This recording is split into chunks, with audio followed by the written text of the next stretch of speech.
Halo Sobat Kompa, dimanapun kalian berada, apa kabar? Ketemu lagi dengan saya Andreas Baok yang seperti biasa akan nemenin waktu senggang kalian dengan cerita-cerita film yang mungkin saja bisa memacu adrenalin kalian, bikin kalian baper nangis, ataupun bisa juga membuat kalian ketawa ketiwi sendirian. Seperti film yang akan saya ceritakan kali ini, judulnya Bloodhounds. Menceritakan tentang dua atlet tinju kelas mujair yang terpaksa harus terlibat perseteruan dengan bos gangster setelah ibu salah satu atlet tinju itu terlilit utang pada si bos gangster tersebut. Lalu apakah yang akan terjadi selanjutnya? Apakah anaknya harus menjual sarung tinjunya demi membayar utang ibunya? Tonton kisahnya sampai tamat ya. Sebelum ke alur cerita seperti biasa, saya mau ingetin kalian untuk makan permen terlebih dahulu. Biar seancur-ancurnya muka kalian, sepahit-pahitnya hidup kalian, tapi setidaknya mulut kalian tetap manis. Ini dia, Bloodhounds. Salah kata.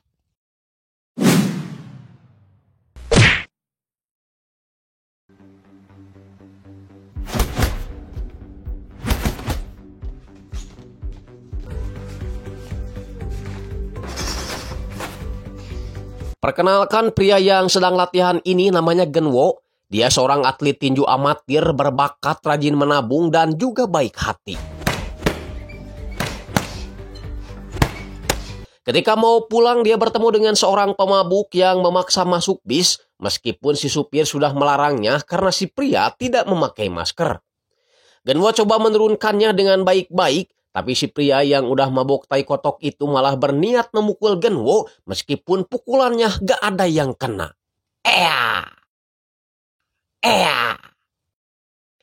Merasa percuma karena gak ada yang kena, akhirnya si pemabuk itu pergi dan Genwo mendapat tepuk tangan dari para penumpang lain. Sesampainya di kontrakan, Genwo melihat ibunya sedang ditelepon oleh si pemilik kontrakan karena dia belum bisa bayar sewa tempat kedainya untuk tahun ini. Genwo yang mengetahui itu hanya bisa terdiam sambil bertekad agar tinjunya bisa menghasilkan uang. Dan film Bloodhounds pun dimulai. Nah, karena masih pandemi COVID ceritanya, jadi ekonomi di sana masih tidak stabil, di mana para pemodal banyak yang bangkrut dan gedung-gedung setengah jadi banyak yang terbengkalai sehingga membahayakan buat warga. Dan salah satu pemilik gedung terbengkalai itu adalah Tuan Hong, yang udah gak laku jadi artis, sekarang jadi pengusaha korong. Dia sudah berdiskusi dengan pihak pemerintah dan juga bank mengenai bangunan yang belum jadi itu. Tuan Hong meminta pinjaman 400 miliar, tapi pihak bank hanya bisa memberi pinjaman 300 miliar saja. Akhirnya pihak pemerintah terpaksa memanggil Bapak Solusi alias rentenir untuk menyelesaikan masalah ini. Nah, ini dia Bapak Solusi kita, namanya Kim Myong-gil. Dia bersedia meminjamkan uang 100 miliar won asalkan Tuan Hong menyediakan kasino berikut bar di lantai atas hotel dan menggratiskan penginapan selama masa pandemi ini. Idenya sih terdengar baik, tapi ternyata ada udang di balik salempak. 세상에 나쁜 돈은 없습니다. 나쁜 데 쓰일 수는 있죠. 좋은 데 쓰이면은 좋은 돈입니다. 도움이 되고자 하는 마음에서 왔습니다. Karena sebenarnya si Kim ini berencana membangun prostitusi besar di kota itu. Sekilas terlihat goresan di muka si Kim, saya yakin itu bukan karena dicakar monyet, tapi dia pernah mengalami luka yang sangat serius. Keesokan harinya kejuaraan tinju kelas 3 digelar tanpa penonton karena masih pandemi, di mana di sudut merah ada Wojin yang berhadapan dengan lawannya si Lee Chung.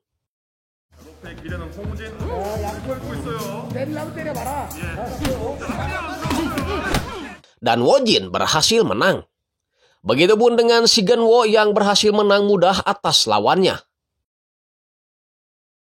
Singkatnya, pertandingan final pun dimulai, mempertemukan petinju terbaik di kelasnya yaitu Genwo dan juga Wojin. Si pelatih mengingatkan Wojin agar berhati-hati dengan pukulan kiri si Genwo, tapi si Wojin hanya memperlihatkan gambar kuda lumping di tubuhnya, pertanda bahwa seorang marinir tidak akan kalah oleh petinju amatir. Pertandingan pun dimulai. 지금까지 굉장히 멋지게 그렇죠. 이 파이터를 공략하는 선수. 그렇죠. 굉장히 다부지게 끌고 있어요. 잡았어. 크게 흔듭니다. 이동훈 선수가 좀 가방을 샀고. 계속 Wojin sempat tumbang oleh pukulan kiri si Genwo.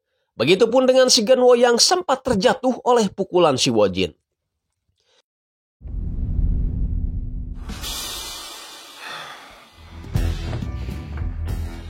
Sampai pada akhirnya si Wojin harus nyungkruk juga setelah untuk yang kedua kalinya terkena pukulan tangan kiri si Genwo.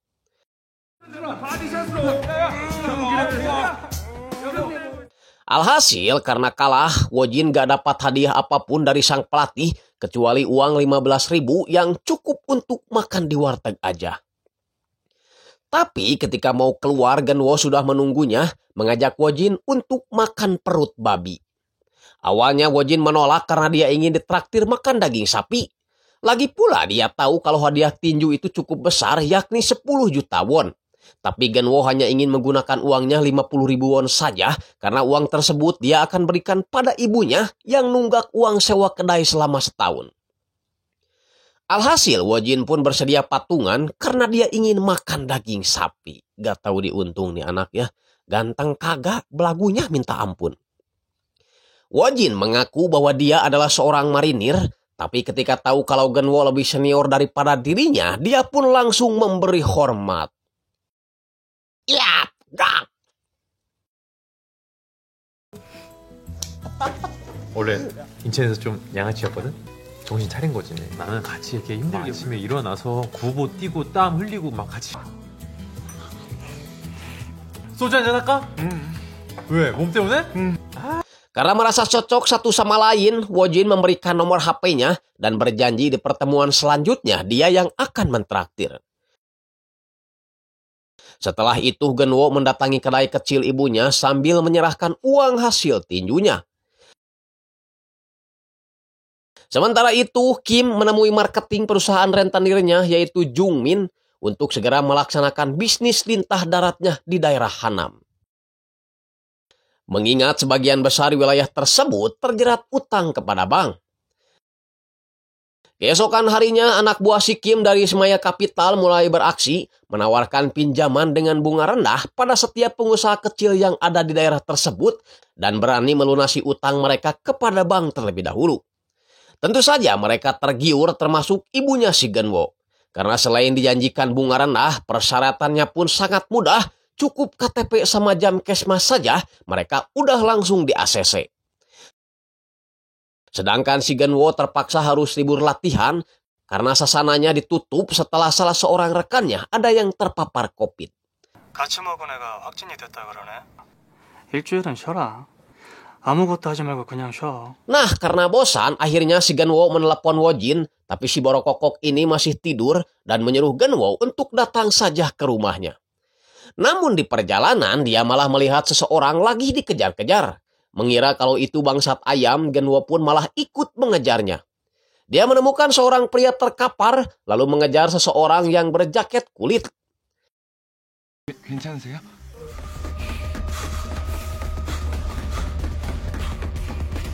Namun tiba-tiba, dia malah kena setrum dan perempuan tomboy itu menyuruh Genwo untuk tidak ikut campur jika dia tidak tahu masalahnya.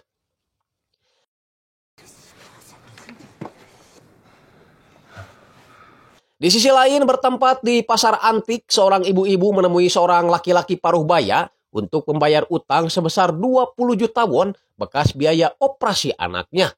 Pria ini namanya Pak Choi. Dia adalah seorang mantan pimpinan gangster, tapi setelah sering nonton acaranya Mamah Dede, jadi sekarang udah tobat dan malah sering membantu rakyat miskin dengan cara meminjamkan uang tanpa bunga. Wah, mantap. Kalau dekat mah mau ikut kasbon saya.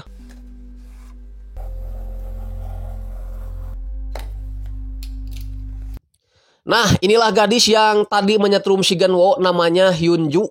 Dia adalah satu-satunya cucu Pak Choi yang bertugas untuk menagih orang yang gak berniat bayar utang. Hyunju protes kenapa kakeknya tidak memberi bunga pada orang yang meminjam uang kepadanya. Kakeknya menjawab menyelamatkan orang lain dan membuat mereka tersenyum adalah bunga yang paling berharga buat dirinya. Hyunju memberitahu bahwa kawanan si Jong Meong sering berpura-pura menjadi tunawisma lalu mencuri identitas tunawisma yang lain untuk meminjam uang.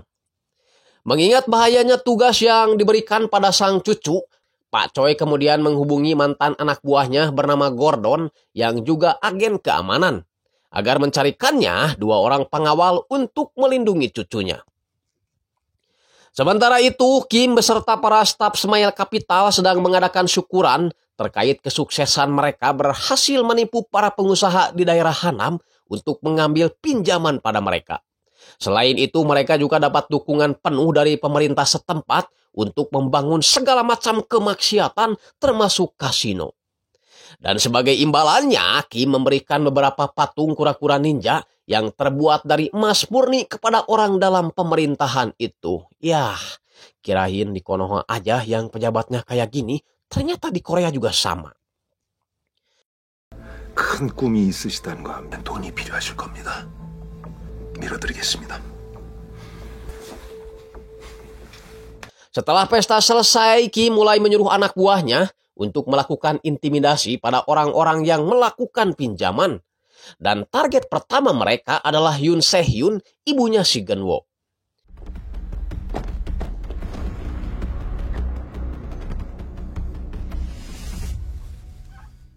Jungmin menagih uang kompensasi yang tercantum dalam kontrak rahasia mereka agar si peminjam membayar uang tersebut 1 kali 24 jam. Jika tidak bisa membayar, maka bunga pinjaman akan naik sebesar 20% dan ini adalah penipuan terang-terangan yang dilakukan oleh pihak Smile Capital. Yoon Se-hyun segera menelepon anaknya dan Geun-woo langsung panik karena mendengar ada keributan di kedai ibunya.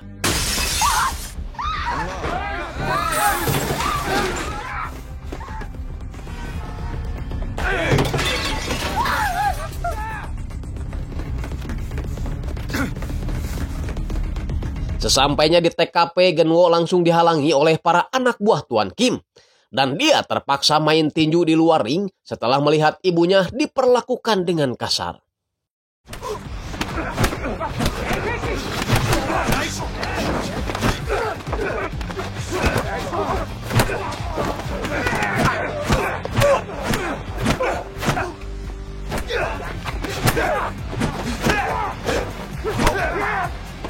Yah, anak buah si Kim yang hampir berjumlah 1 RT ini habis dikasih bogem oleh si Geun-woo. Jungmin langsung ketakutan, tapi ketika mau dihajar, Kim dan In-bum keburu datang. Kim memberitahu Geun-woo bahwa ibunya telah meminjam uang kepadanya. Geun-woo bersedia membayar asalkan kedai ibunya diperbaiki dulu. Tapi bukannya setuju, si koplok ini malah menyeru si In-bum untuk memberi pelajaran pada Geun-woo.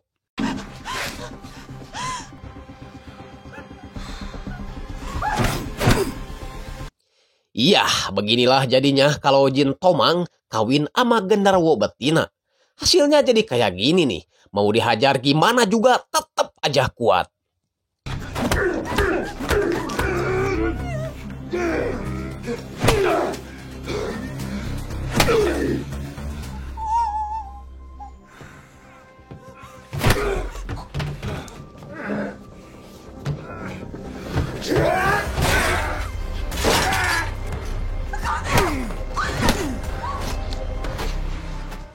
In-bum akhirnya melepaskan Geun-woo setelah Kim menyerunya untuk berhenti.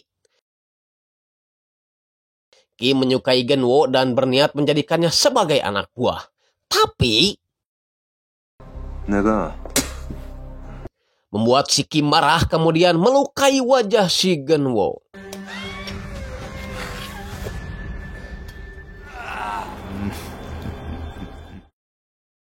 Geun-woo langsung dibawa ibunya ke rumah sakit. Setelah itu ibunya meminta maaf karena dia sudah meminjam uang pada rentenir.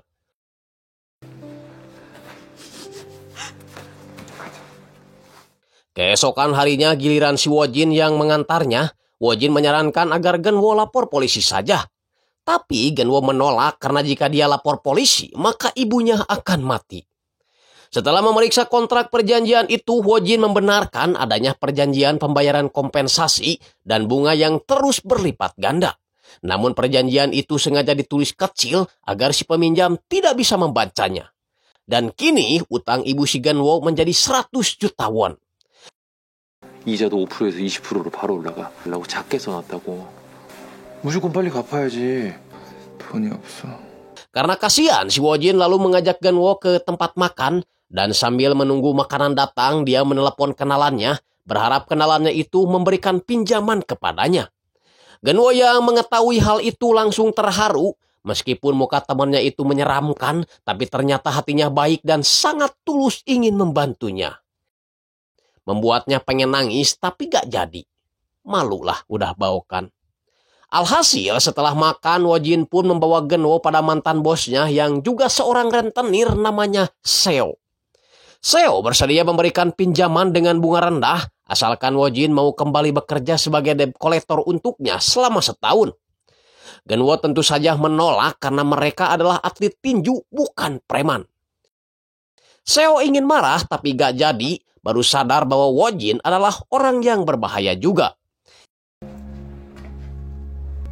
또 봐요. Inilah komplotan orang yang kemarin Yunju kejar, namanya mirip anak kucing yaitu John Meong. Dia menggunakan identitas orang lain untuk mengajukan pinjaman ke bank dan juga rentenir lain untuk menghasilkan uang banyak lalu disetorkan pada Jungmin. Yang itu berarti si Meong ini adalah bagian dari Smile Capital juga. Beralih ke si Guangmo yang sedang menseleksi 3 kandidat untuk dipekerjakan di rumah Pak Choi. Namun yang 2 langsung dipulangkan kembali dengan alasan kedisiplinan setelah tadi sempat membuka maskernya. Begitupun dengan yang ketiga yang sebenarnya hampir pasti diterima, tapi gara-gara pas buka masker mulutnya bau, dia pun akhirnya ditolak. Tak terima ditolak, orang ini langsung memaki-maki si Guang. Tapi tak lama setelah itu Wojin meneleponnya yang kebetulan meminta pekerjaan. Sesampainya di sana, Guangmo memberitahu Wojin dan Genwo tentang calon orang yang akan menjadi bosnya nanti. Namanya Pak Choi, yang dulunya dia adalah mantan tangan kanan orang paling kaya di Korea. Guangmo berharap Wojin dan Genwo bisa menjaga sikap mereka nanti terhadap Pak Choi ini. 그래서 내가 어제 오늘부터 사람을 그 타이밍에 우리 후배 해병이 전화를 제 동생도 해병입니다. 저보다 내가 선배입니다. 특별히 사장님께 2 해병을 추천할 한 번 자기 사람으로 인정하면 끝까지 책임지시는 진짜 해병이셔.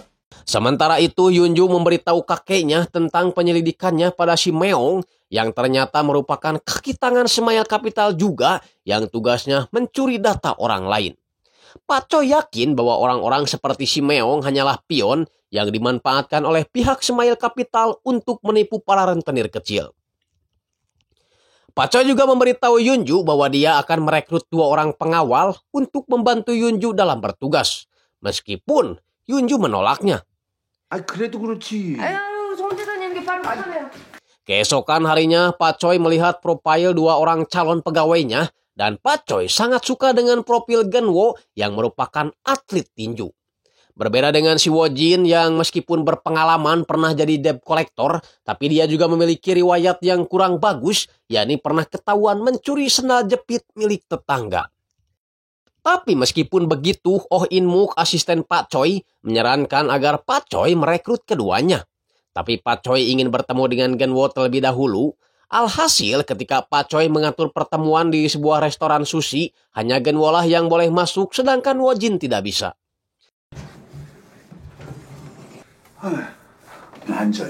Baru saja duduk, Pak Choi langsung menanyakan luka yang ada di wajah Genwo, dan Genwo langsung menjawabnya dengan jujur. Pak Choi mengaku bahwa dulunya dia juga adalah seorang rentenir, namun tobat dan sekarang justru dia meminjamkan uang tanpa bunga pada orang-orang yang membutuhkan. Jadi Genwo direkrut bukan untuk jadi debt kolektornya, melainkan untuk melindungi Yunju, meskipun Yunju bukanlah cucu aslinya. Pak Choi juga bercerita awal mula kenapa dia ingin melakukan bisnis yang sama sekali tidak menguntungkan ini. Jadi, dulu ketika hidup di desa, ayahnya Pak Choi hidup sebagai petani yang menggarap tanah orang-orang kaya. Suatu hari, tanamannya gagal panen dan si pemilik tanah memukul kepala ayahnya hingga rusak di depan orang-orang desa. Karena tak punya biaya untuk pergi ke rumah sakit, akhirnya bapaknya meninggal dunia. Sejak saat itu, dia bertekad ingin menjadi orang kaya dan membantu orang-orang yang tak punya uang untuk berobat. Singkatnya, interview Genwo berjalan lancar dan sepertinya dia akan diterima.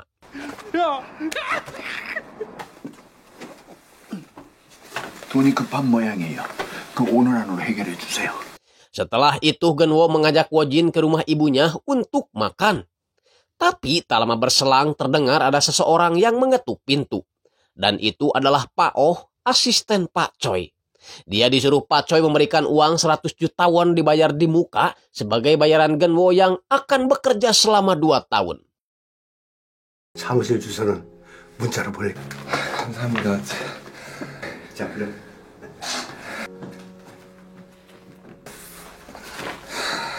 Genwo langsung nangis dan menyerahkan uang tersebut pada ibunya untuk membayar utang. Di tempat lain malam ini, Kim akan mengadakan pertemuan dengan Tuan Hong, pemilik hotel terbengkalai itu. Pacar si Kim mengingatkan bahwa Tuan Hong ini bukan orang sembarangan, karena dulu bosnya juga pernah bangkrut gara-gara berseteru dengan Tuan Hong ini. Apalagi si Jongdu juga memberitahu kalau Tuan Hong membawa salah seorang polisi senior dan Jongdu tahu itu karena Jongdu adalah seorang mantan polisi yang dipecat gara-gara ketahuan menggadaikan pistolnya ke toko emas. Pertemuan itu sendiri ternyata tak sesuai dengan yang diharapkan si Kim, di mana Tuan Hong seperti hanya ingin menguji si Kim saja dengan minum batra wali. 야, 잘 드시네. 뭐 컵 생각하시는 것 같은데.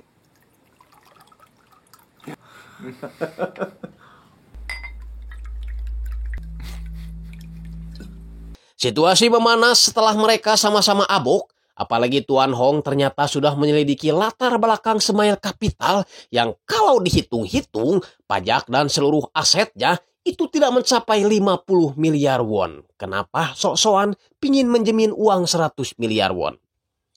Kim mencoba sabar untuk tidak terpancing emosi setelah Tuan Hong menghina goresan di wajahnya yang mirip dengan cakaran monyet. Sambil memperingatkan agar Tuan Kim tidak berani macam-macam dengan dirinya.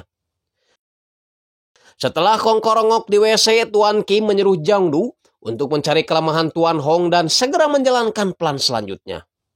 Di tempat lain, tepat jam 10 sore, Genwo dan Wojin pergi menemui Pak Choi dan Genwo berterima kasih karena berkat pinjaman dari Pak Choi, dia dan ibunya bisa melunasi utang pada Smile Capital. Berbeda dengan si Wojin yang caper, mengaku bahwa dia lebih berpengalaman dari Genwo dan berharap Pak Choi bisa mempekerjakannya juga untuk membantu Genwo. Pak Choi sebenarnya setuju-setuju saja, tapi masalahnya yang menentukan diterima kerja atau tidaknya bukanlah dirinya, melainkan cucunya sendiri yaitu Yunju. 만약 제가 대출금 갚는 데 다 썼는데요. 연주가 파이팅. 사장님, 파이팅! Ketika berkeliling di tempat buku, Genwo melihat foto perempuan yang kemarin pernah menyetrumnya. Sedangkan Wojin tak sengaja menjatuhkan sebuah kotak buku yang ternyata isinya bukan buku beneran, melainkan uang yang di setiap kotak buku itu bernilai kira-kira 100 juta won edan.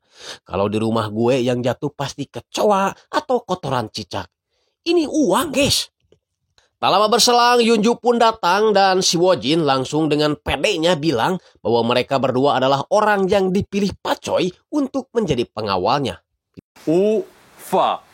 Tapi si Yunju berkata bahwa dia tidak butuh pengawal dan menyuruh mereka berdua untuk pergi.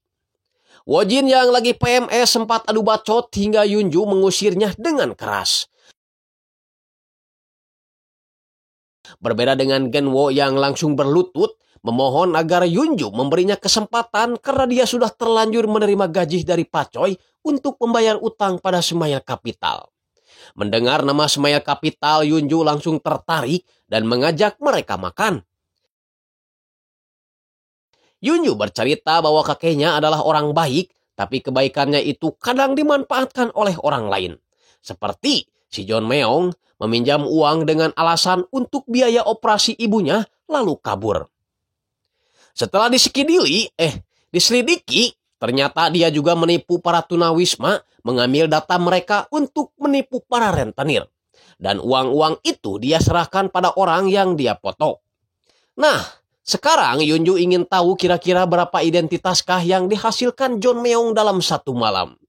Si John Meong sendiri lagi siap-siap cosplay jadi tunawisma dan pergi naik mobil bersama dua rekannya yang lain sambil diikuti oleh Yunju CS.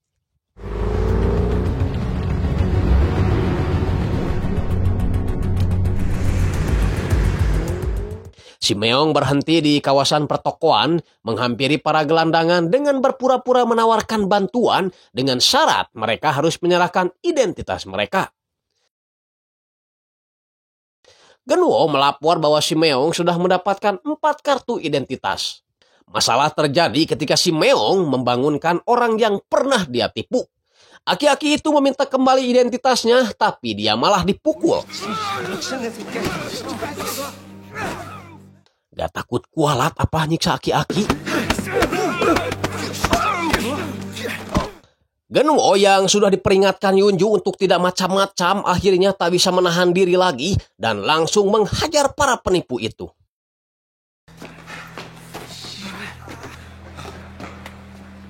Mereka menelepon ambulans, pengintaian mereka gagal dan tentu saja membuat Yunju marah. 씨발 내가 나서지 말랬죠. 아닌 사람도 아닌데 왜 나서? Di toko buku, Wojin coba menjelaskan situasi saat itu, tapi Yunju tak mau tahu, lalu mengusir mereka berdua dengan emosi. 조용히 밟아서 단서를 모으려고 했는데 즉 이제 내 계획이 망가진 거예요. 왜?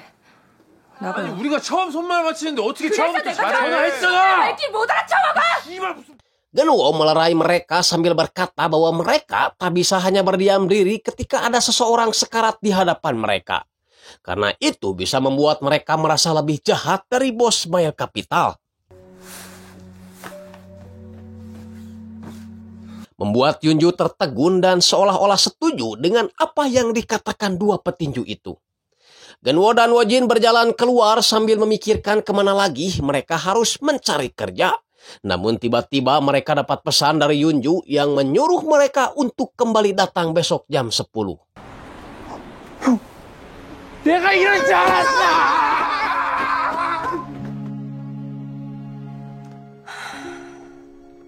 Ya, mereka senang seperti orang yang menang jackpot 4 angka dari Hong Kong. Sementara itu, si Meong lapor pada si Jungmin bahwa dia diserang oleh 2 pemuda yang jago berkelahi. Dan ingat bahwa salah satu orang itu memakai topi berlogo kucing merah dan pernah mengejarnya juga waktu itu. Si Meong yakin bahwa orang-orang itu adalah suruhan salah satu rentenir yang pernah dia datangi. Alhasil, ketika mereka bertiga sedang menjelaskan masalah kemarin, di CCTV Yunju melihat si Meong dan juga si Jungmin masuk wilayah pertokoan mereka. Mereka segera menutup gerbang dan mematikan semua lampu. Jungmin menyuruh si Meong untuk menendang gerbang sebelah dan membandingkannya dengan gerbang toko buku. 이거 쳐봐. Karena terbuat dari besi, Jungmin yakin kalau toko buku ini menyimpan banyak uang. Tak lama setelah Jungmin pergi, Pak Choi lalu datang ke toko buku dan menanyakan kenapa orang-orang itu bisa kemari. Bukankah dia sudah melarang Yunju untuk tidak menagih lagi pada si Meong? Yunju menjawab kalau dia tidak menghentikan si Meong, maka uang orang-orang miskin akan jatuh pada mereka. Dan usaha kakeknya untuk membantu orang-orang miskin akan sia-sia. Yunju kemudian menyuruh si Genwo untuk membuka perbannya dan memberitahu bahwa orang yang melakukan ini adalah bos Maya Capital. Genwo sih tidak tahu namanya, namun dia ingat bahwa bos Maya Capital itu memiliki luka di pipi yang sama dengan dirinya. Pak Choi langsung kaget dan menyuruh mereka untuk keluar.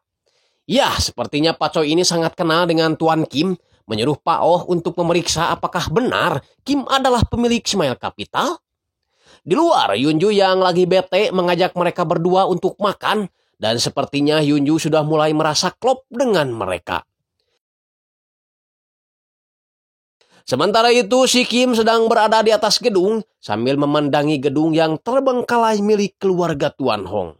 Dia menargetkan 100 miliar won per tahun jika gedung itu akhirnya bisa menjadi milik dirinya. Rencananya mendirikan tempat judi di atas gedung lalu melaporkannya pada polisi agar tempat tersebut bisa dipindah tangankan pada dirinya. Sungguh perbuatan yang jauh dari kata maslahat dan pibanguseun tentunya. Tuan Hong sendiri dalam perjalanan menuju kantornya, tapi karena ban mobilnya kotor habis menggilas pokud atau podol kuda, akhirnya dia menyempatkan diri mampir ke tempat pencucian mobil. Tak sadar kalau di sana para gangster sudah mengawasinya. Anak buah si Tuan Kim segera masuk dan tanpa banyak bacot lagi langsung menghajar si Tuan Hong.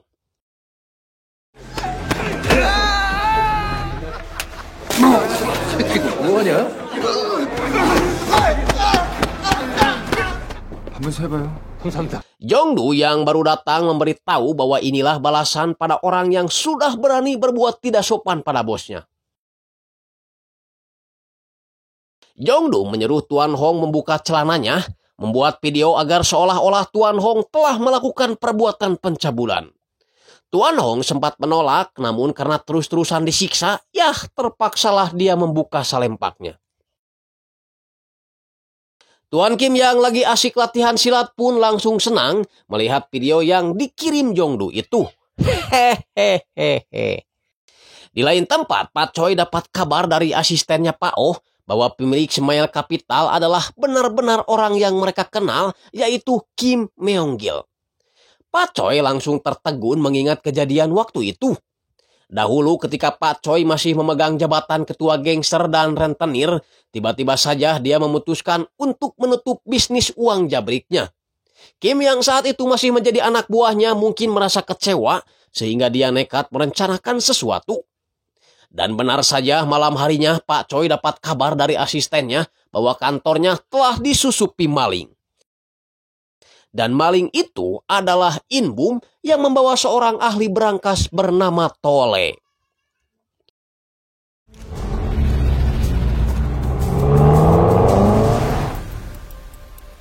Singkatnya, berangkas itu berhasil dibuka yang di dalamnya berisi uang, emas paijo, dan juga surat-surat berharga lainnya. Pak Choi yang baru datang segera masuk ke dalam, tapi In Bum langsung menghadangnya.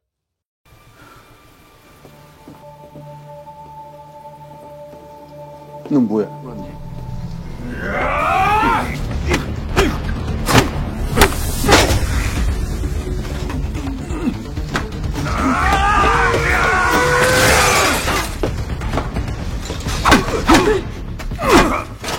Setelah menghajar In Bum, Pak Choi kemudian menghajar si Tole, lalu memaksanya buka mulut siapa orang yang telah menyuruhnya.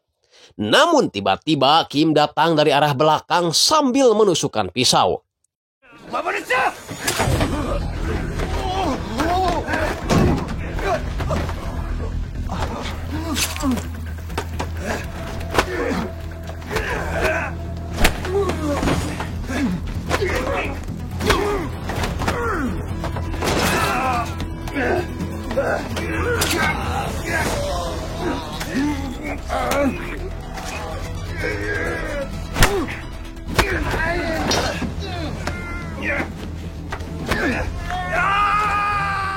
Tapi meskipun dalam keadaan terluka, Pak Choi tetap mampu melawan dan sempat membuat goresan di muka si Kim.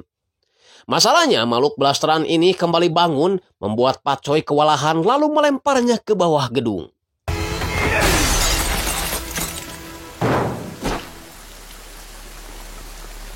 Kim dan In Bum menyangka bahwa Pak Choi sudah beda alam, tapi mereka langsung panik ketika melihat lagi ke bawah. Ternyata Pak Choi sudah tidak ada di tempat.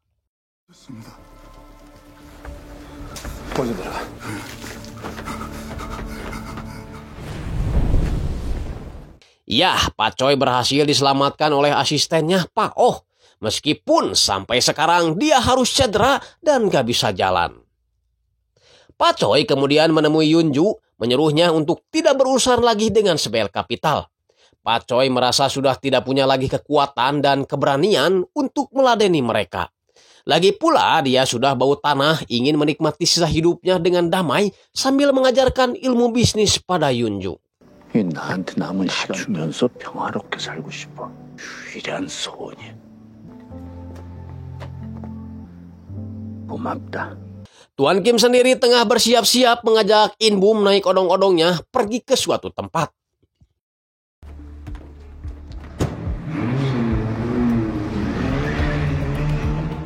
Rupanya dia pergi ke sebuah peti kemas untuk melihat barang pribadinya yang paling berharga.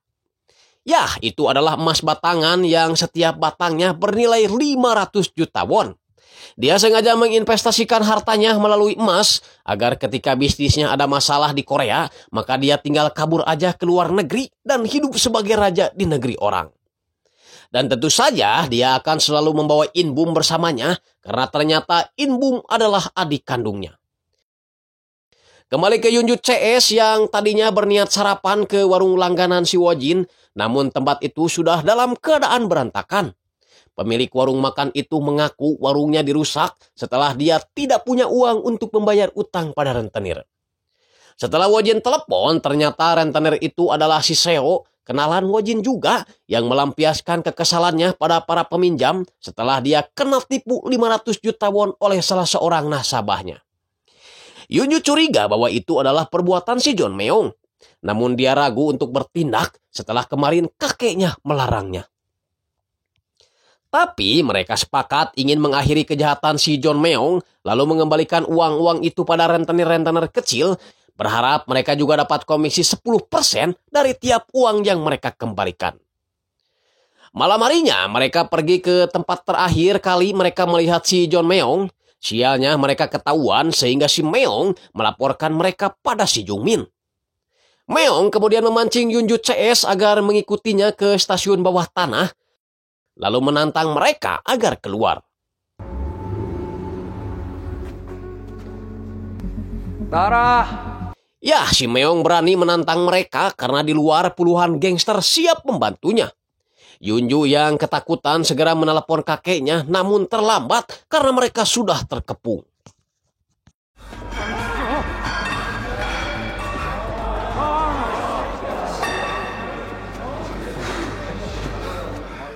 Jungmin yang melihat Genwo ada di sana segera menelepon anak buahnya untuk menculik ibunya. Dan pertarungan gak seimbang pun akhirnya terjadi.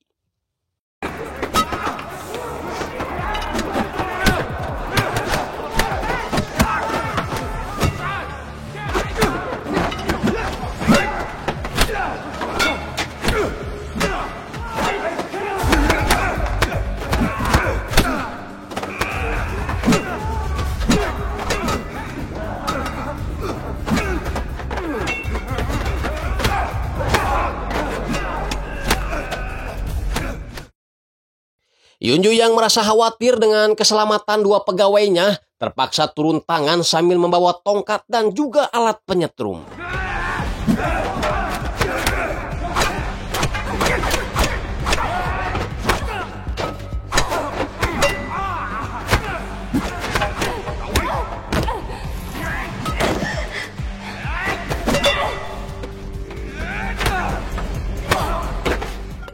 Sampai pada akhirnya mereka berhasil mengalahkan semuanya. Masalahnya sekarang Yun Se-hyun, ibu si Genwo, malah diculik oleh komplotan si Meong. Namun seseorang tiba-tiba datang menghajar mereka.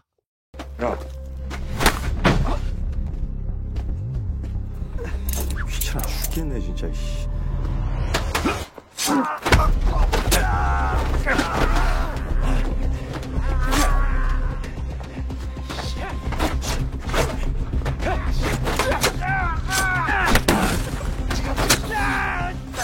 Orang itu kemudian mengejar si Meong yang membawa kabur ibu si Genwo. Mengetahui kalau dirinya terus dikejar, si Meong yang ketakutan memilih untuk meninggalkan ibu si Genwo di tengah jalan lalu kabur. Namun tetap saja dia kena. Yah, pria ini namanya Yu Jeng, orang yang disuruh Pak Choi untuk menyelamatkan ibu si Genwo. Selain dikenal kejam, dia juga dikenal sebagai orang yang ahli dalam bidang kuliner, terutama masak Indomie.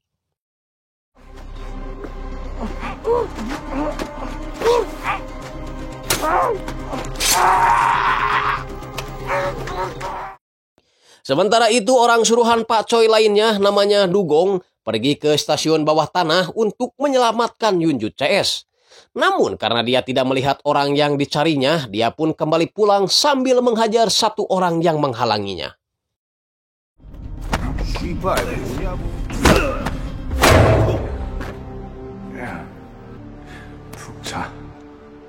Ketika sedang mengobati lukanya di toko buku, Genwo tiba-tiba dapat telepon dari ibunya sambil menangis. Ternyata ibunya sudah berada di rumah Pak Choi dan merasa bersyukur karena Genwo juga dalam keadaan selamat. Berbeda dengan Pak Choi, si singa ompong ini tentunya marah besar karena dia sudah memperingatkan Yunju untuk tidak ikut campur lebih dalam, tapi dia malah kekeh tak mau mendengar. Jewer aja, Pak. Menyuruh mereka untuk diam saja karena Pak Choi sudah menyuruh mantan anak buahnya Yujeng dan Dugong untuk menyelesaikan masalah ini. Ya, Yujeng dan Dugong ini dulunya merupakan panglima perang Pak Choi ketika Pak Choi masih bergelut di dunia hitam. Waduh, mistik dong. Pak Choi lalu membuka lemari, mengeluarkan pistol pusakanya yang dulu sering dia gunakan untuk menembak para musuhnya. Namun sekarang jangankan menembak musuh, menekan pelatuknya saja dia sudah tak mampu. Sabar ya Pak, ingat umur. Mending juga rebahan, punya istri 4, biar kalau mati gak penasaran. Keesokan paginya, Kim mendatangi rumah sakit tempat para anak buahnya dirawat. Si Meong dan rekannya mengaku bahwa mereka diserang oleh seseorang berambut rancung, bermata sipit, dan pandai memainkan pisau sashimi. Kim yang tahu siapa orang itu langsung tersenyum dan segera akan mengadakan rapat dengan seluruh anak buahnya. Ya, si Kim pastinya tahu bahwa itu adalah Yujeng, mantan rekannya ketika mereka bekerja di bawah Pak Choi. Asisten si Yujeng ingin ikut membantu bosnya, tapi Yujeng tak mengizinkannya karena masalah ini bisa dia selesaikan dengan temannya yang lain yaitu si Dugong.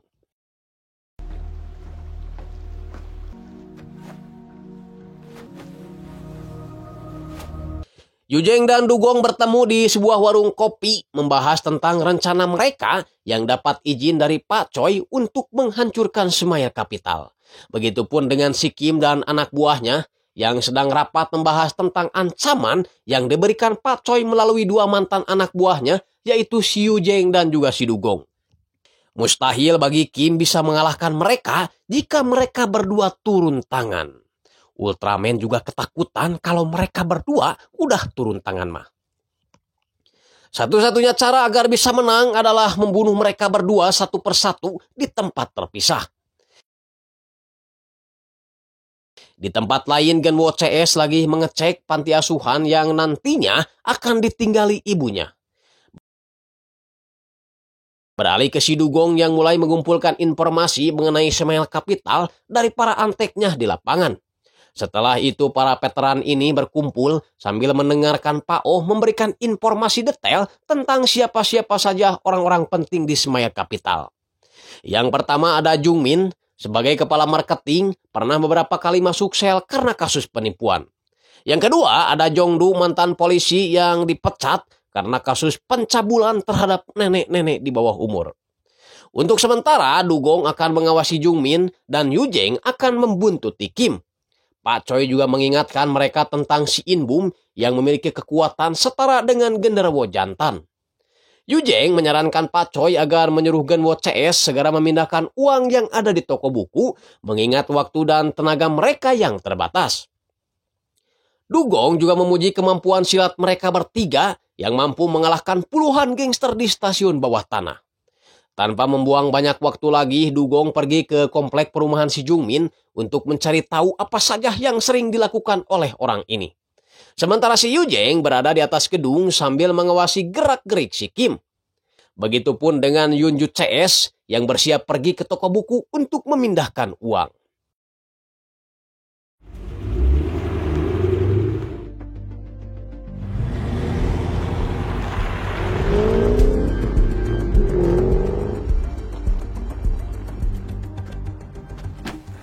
Namun mereka tidak menyadari bahwa 2 orang anak buah si Kim telah mengikuti mereka. Yunju bertugas membereskan uang di lantai, sementara mereka berdua akan mengambil troli terlebih dahulu di gudang sebelah. Masalahnya, Yunju yang sedang khusyuk nurunin uang melihat ada seseorang tinggi besar terlihat di CCTV. Yunju langsung keluar, tapi dia keburu digebugin sama si Jongdu.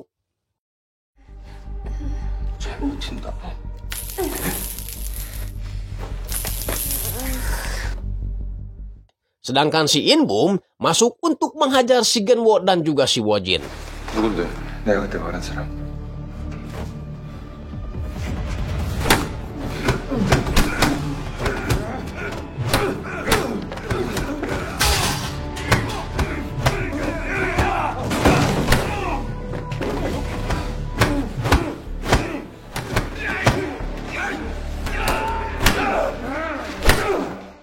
Ya, meskipun udah digebugin beberapa ratus kali, anak genderuwo ini masih aja bisa tertawa.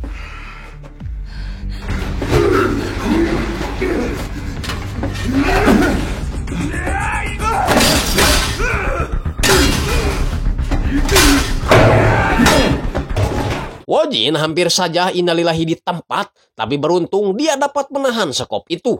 Kemudian Genwo balik menghajar si Inbum secara brutal hingga harus dihentikan oleh si Wojin.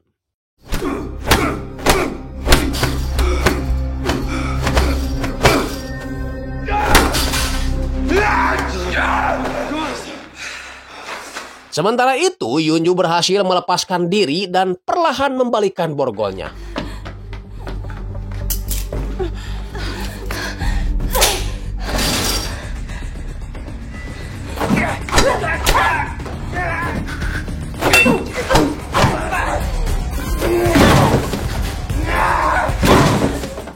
Meskipun keadaan tangannya masih terborgol, Yunju masih bisa mengimbangi si Jongdu, bahkan berhasil mengalahkannya. Mengambil kunci borgol, lalu balik memborgol si Jongdu. Setelah memborgol dua penjahat itu, mereka bergegas pergi membereskan uang, namun sialnya si Jongdu berhasil melepaskan diri dan pergi entah kemana. Ternyata si Jongdu sudah berada di dalam mobil, memberitahu bosnya bahwa dia sedang terluka parah dan Inbum gak bisa dihubungi. Kim langsung marah lalu menyuruh si Jongdu untuk menghubungi tangan kanannya yaitu Mr. Jung dan menambah pasukan untuk menghabisi orang-orang yang ada di toko buku. Inilah Mr. Jung, juara silat antar RT yang sekarang jadi kaki tangan Tuan Kim. Mereka tengah bersiap pergi ke toko buku. Sedangkan Yunju CS terburu-buru membereskan uang dan barang berharga lainnya karena mereka yakin anak buah si Kim akan kembali ke tempat itu.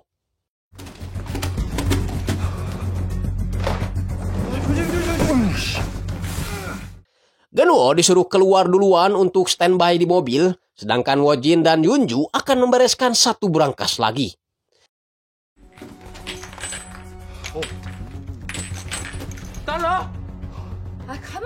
Masalahnya, Mr. Jung sudah tiba di TKP sambil menyindir si Jongdu yang mukanya udah kayak tahu bubuk.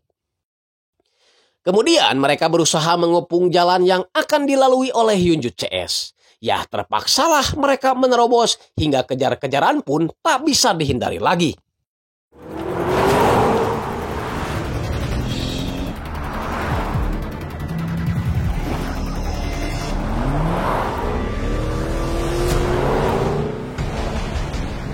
근데 이게 차가 너무 무거운 것 같아.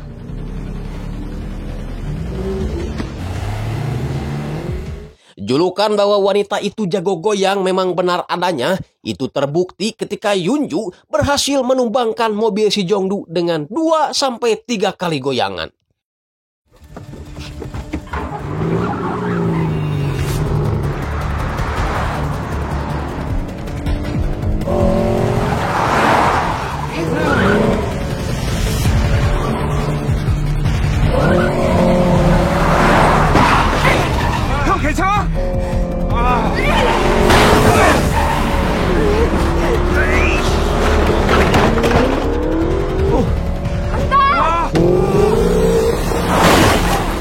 Dan setelah beberapa kali ditubruk-tubruk, mobil itu pun akhirnya benar-benar tewas.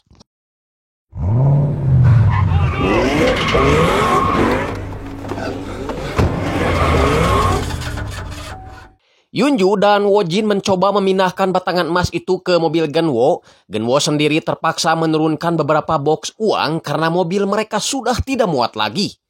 Masalahnya karena terus-terusan dikejar, Wojin dan Yunju akhirnya memilih meninggalkan emas-emas batangan itu lalu dengan cepat naik ke mobil si Genwo.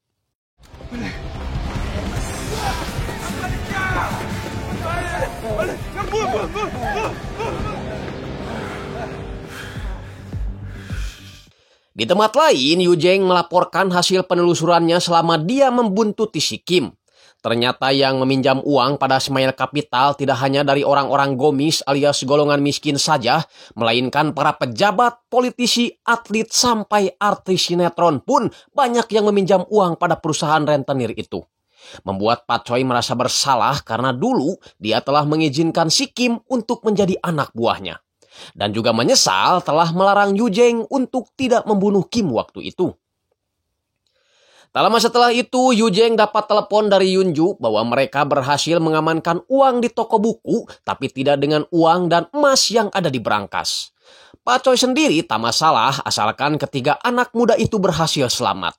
Mereka juga memberitahu bahwa mereka telah berhasil mengikat salah satu anak buah si Kim, yaitu si In Bum. Lalu Pak Choi memerintahkan si Dugong untuk menghabisi anak genderwo itu. In Bum sendiri kini tengah berusaha untuk melepaskan ikatan itu dari tangannya. Dan 1, 2, 3. Usahanya gak sia-sia. Sehingga ketika si Dugong datang, di sana sudah tidak ada siapa-siapa. Singkatnya, ketiga anak muda ini tiba di rumah sambil membawa uang dan langsung disambut Yujeng sambil memberikan apresiasi pada mereka bertiga. Yujeng menghentikan Wojin karena dia ingin mengundang mereka bertiga makan seblak di restorannya besok hari. Begitupun dengan Pak Choi yang sudah sangat bersyukur karena mereka berhasil selamat dan gak peduli pada sebagian uangnya yang telah hilang. Sedangkan Dugong kembali telat setelah dia melihat si Bum dibawa ke rumah sakit. Di tempat lain, Jungmin mengabarkan bahwa In Bum masuk rumah sakit karena gendang telinganya pecah. Kim yang sedikit marah menyuruh si Jongdu untuk melacak plat mobil yang kemarin mereka tumpangi. Dan kalau mobil itu milik Pak Choi, maka Jungmin bertugas untuk mencari tahu di mana rumah Pak Choi sebenarnya. Tak hanya itu, si Kim juga menyuruh Jongdu untuk menempatkan beberapa anak buahnya di rumah sakit. Yakin kalau Yujeng ataupun Dugong akan mengincar Bum hingga ke sana. Sekalian berikan pengawalan pada si Jungmin karena dia juga tahu bahwa Pak Choi akan mengincarnya juga. Beralih ke si Genwo yang habis pulang jogging, dia langsung dipanggil oleh Pak Choi. Dia berkata bahwa sejak kehadiran dirinya dan juga Wojin, Yunju jadi kelihatan lebih ceria setelah sekian lama kesepian. Gak punya teman dan hanya bisa ngobrol dengan lemari saja. Pak Choi juga memutuskan untuk melunaskan uang 100 juta won yang pernah diberikannya sebagai uang bayaran di muka. Anggap saja uang itu adalah bonus karena Genwo sudah menyelamatkan uang-uang yang ada di toko buku. Pak Choi juga menyuruh Genwo beserta ibunya untuk pergi ke Pulau Jeju dan membuka usaha kafe di sana. Dan sudah barang tentu Pak Choi lah yang akan berinvestasi penuh atas usaha ibunya itu. Tapi Genwo menolaknya karena dia ingin membantu Pak Choi terlebih dahulu menyelesaikan masalahnya dengan Kim. Singkatnya, Yunju CS memenuhi undangan Yujeng yang ingin mentraktir mereka makan di restorannya. Saya tidak tahu ikan apa yang diberikan Yujeng pada mereka, yang jelas ketika makanan itu dimasukkan ke mulut, anjir, mata si Wojin langsung merem melek. Kayaknya sih daging ikan cupang ini. Sambil makan, Yujeng membeberkan misinya, yaitu menghabisi In Bum dan mencari bukti-bukti yang bisa memberatkan si Kim di pengadilan. Tak lama setelah itu, si Dugong datang dan langsung memuji kemampuan 3 anak muda ini ketika berkelahi di stasiun bawah tanah. Tapi Dugong menyarankan mereka untuk memikirkan kembali yang ingin ikut gabung dalam misi ini. Karena kalau misi ini ketahuan polisi, maka karir tinju mereka akan berakhir. Tapi mereka gak peduli karena sekarang mereka ingin fokus membantu Pak Choi yang sudah berbuat baik kepada mereka. Alhasil mereka pun dibagi menjadi dua kelompok. Yujeng, Genwo, dan Wojin akan mengurus Inbum dan juga si Jongdu. Sementara Dugong dan Yunju yang sama-sama punya kemiripan hobi dan wajah akan mengawasi si Jungmin. 야, 우리 좀 닮은 것 같지 않냐? Tapi sebelumnya, para veteran ini terlebih dahulu mengajarkan keahlian mereka masing-masing pada junior-juniornya itu. Yujeng mengajarkan Genwo dan Wojin cara mengiris bawang daun, sedangkan Yunju diajari Dugong cara menggebuk maling yang baik dan benar. 칼을 이렇게 잡는다는 건 칼을 좀 쓴다는 거야.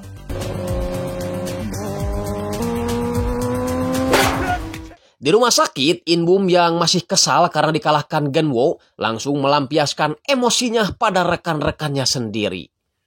Wah, edan anjir. Singkatnya, operasi pun dimulai. Yujeng dan kedua petinju berada di rumah sakit, sedangkan Yunju dan Dugong berada di lokasi apartemen Jungmin. Yunju memberitahu bahwa target telah masuk areal parkir, dan tanpa pikir panjang lagi, Dugong segera bergerak dan menyabet leher si Jungmin.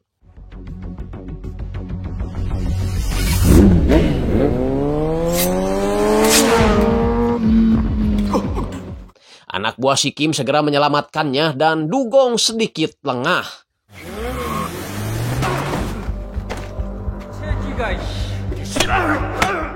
Beruntung Yunju segera datang menyelamatkannya.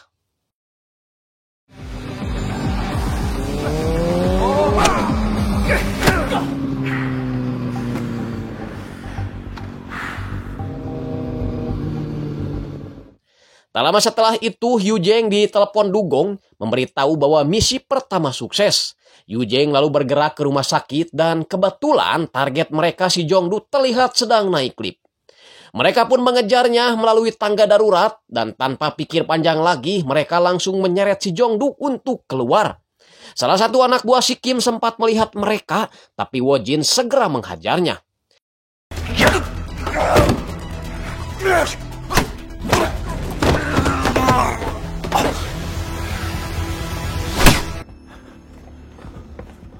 Dua misi selesai dalam satu malam dan mereka memberitahu Pak Choi untuk berkumpul di gudang rahasia milik si Dugong. Pak Choi menyuruh Yujeng agar Yunju CS juga menyaksikan interogasi tersebut. 현주도 보라고 하시는데? Sementara itu musuh mereka Tuan Kim pergi ke rumah sakit untuk menyaksikan video detik-detik Jongju diculik. Dan dia juga dapat kabar kalau Jungmin masih dalam keadaan koma di IGD. Kembali ke gudang di mana mereka akan memulai interogasi terhadap Jongdu dan menyuruh ketiga anak muda ini melihatnya. Karena masih gak mau membuka mulut, Dugong akhirnya terpaksa melukai kedua kaki si Jongdu dengan mesin selepan lalu menuangkan air garam ke tengah-tengah luka tersebut. Membuat dua petinju ini tak henti-hentinya menelan ludah, bahkan Yunju langsung muntah karena tak kuat lagi melihatnya. Yunju langsung protes pada kakeknya kenapa dia harus melihatnya. Pak Choi menjawab bahwa ini adalah sebuah pelajaran yang ingin diajarkan pada ketiga anak muda ini. Karena dia tak yakin kalau setelah ini apakah dirinya masih hidup atau sudah tewas. Yunju yang kecewa karena kakeknya selalu pesimis memilih untuk pergi dan Pak Choi meminta Genwo agar terus melindungi Yunju hingga masalah ini berakhir. Kemudian Pak Choi masuk dan duduk di hadapan Jongdu.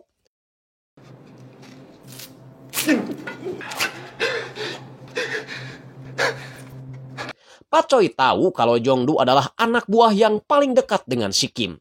Makanya kalau si Kim tahu bahwa Jongdu telah tertangkap, maka si Kim lebih baik membunuhnya daripada menyelamatkannya agar semua rahasianya tidak bocor. Pak Choi berjanji tidak akan membunuhnya, bahkan akan mengungsikan si Jongdu ke negara lain dan memberinya uang yang besar jika si Jongdu mau membeberkan semua rahasia tentang si Kim. 넌 명길이한테 이용당하지 않을 자. 그런 범죄자 새끼한테는. 넌 나만큼 명길이를 잘 알지. 내가 지금 내가 왜 죽어? 내 말 똑바로 들어. Jongdu yang tak punya pilihan lain selain menuruti perintah Pak Choi, akhirnya menceritakan semua rahasia bosnya itu sambil direkam oleh Dugong. Jongdo mengaku bahwa tugasnya di Semaya Capital adalah untuk memastikan agar tindakan ilegal yang dilakukan bosnya itu tidak tercium polisi. Dia juga menceritakan tentang tujuan bosnya yang ingin mengambil alih gedung Il Group dengan cara mengancam Tuan Hong dengan rekaman video telanjangnya. Tak hanya itu, Kim juga melakukan hal yang sama kepada para politisi daerah dengan cara melakukan perekaman video yang akhirnya membuat dirinya selalu dapat izin dari pemerintah setempat. Bukti-bukti itu Kim simpan di sebuah harddisk yang berada di berangkas canggihnya, yang hanya bisa dibuka dengan denyut nadi Kim saja. Dan bila dalam keadaan darurat, maka Kim bisa menghancurkan semua barang bukti itu dari kejauhan melalui aplikasi di ponselnya. Merasa puas dengan informasi yang diberikan, Pak Choi akan mengirim Jongdo ke rumah sakit lalu menerbangkannya ke negara lain. Di sisi lain, Kim Meong-gil menjadikan Tuan Hong tameng agar sepupunya yang seorang komandan polisi mencari pemotor yang menggorok leher si Jung Min. Dan jika tidak berhasil menemukan pemotor itu dalam kurun waktu 5 jam, maka dia akan menyebarkan video bugil Tuan Hong yang pastinya akan membuat saham Il Group turun drastis. 지금 10시다. 5시간 줄게. 못 찾으면 네 동생 스트립쇼는 인터넷에 뜬다. Karena takut video saudaranya disebar, Gang Yong langsung pergi ke pusat CCTV untuk memantau kejadian yang terjadi. Sementara itu, Pak Choi berjanji akan membawa Yunju dan 2 petinju itu jalan-jalan ke Italia setelah masalahnya dengan Kim selesai. Yunju sangat setuju, apalagi di sana ada pemain sepak bola idolanya yaitu Balotelli. Di tempat lain, pasukan Kim Meong-gil sudah siap-siap untuk tawuran dan mereka tinggal menunggu perintah saja dari bos mereka yang kini sedang memodifikasi sepatunya dengan pisau tanam.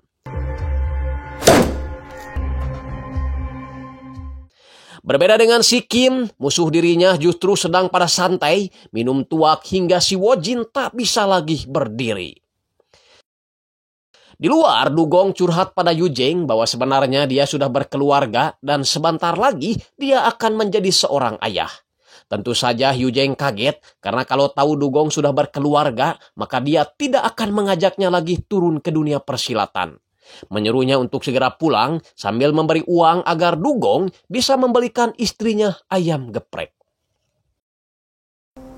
고맙다. 아유, 우리 형밖에 없네. Setelah semuanya tidur, Genwo yang belum ngantuk kembali ngobrol dengan Pak Choi. Pak Choi menceritakan awal mula kenapa Yujeng dan Dugong sangat ingin sekali menghabisi si Kim. Jadi dulu ketika Pak Choi pergi ke pemakaman ayah si Yunju, dia sangat iba sekali melihat Yunju kecil menangis di hadapannya karena dia sudah tidak punya siapa-siapa lagi. Oleh sebab itu Pak Choi berjanji bahwa dia akan merawat Yunju seperti anak kandung sendiri. Namun yang membuat Pak Choi bingung adalah kenapa ayah si Yunju bunuh diri padahal dia meminjamkan uang kepadanya tanpa bunga dan bila perlu dia akan menghibahkan semua uang yang telah dipinjamnya. Setelah Yujeng dan Dugong selidiki, ternyata ayah si Yunju merasa stres karena setiap hari dia selalu disiksa oleh si Kim dan juga si Inbum gara-gara dia tidak bisa membayar tagihan. Membuat Yujeng dan Dugong geram karena ternyata diam-diam si Kim mengatasnamakan Pak Choi untuk menagih orang-orang yang mempunyai utang. Membuat Pak Choi sedih dan tentunya merasa bersalah. Genwo coba menghibur Pak Choi dengan mengatakan bahwa ini bukanlah kesalahannya. Pak Choi sudah berniat baik, tapi si Kim yang gobloknya minta ampun telah merubah semuanya. 여기 있는 사람들은 다 사장님께서 베풀어 주신 좋은 마음 때문에 모였다고 생각합니다. 사장님을 정말 진심으로 믿고 있어요. Nah, karena sudah dipuji baik hati, Pak Choi berjanji jika semua masalah ini telah selesai, dia akan membuatkan Genwo sasana untuk latihan tinju dan membuatkan kape untuk ibunya di lantai bawah. 감사합니다, 사장님. Singkatnya, Gang Yong akhirnya menemukan rute yang dilalui oleh pemotor yang melukai Jung Min. Dia langsung memberitahu Kim, lalu Kim beserta anak buahnya langsung pergi ke tempat yang dimaksud. Yang tentu saja mengarahkan mereka ke gudang rahasia milik Dugong.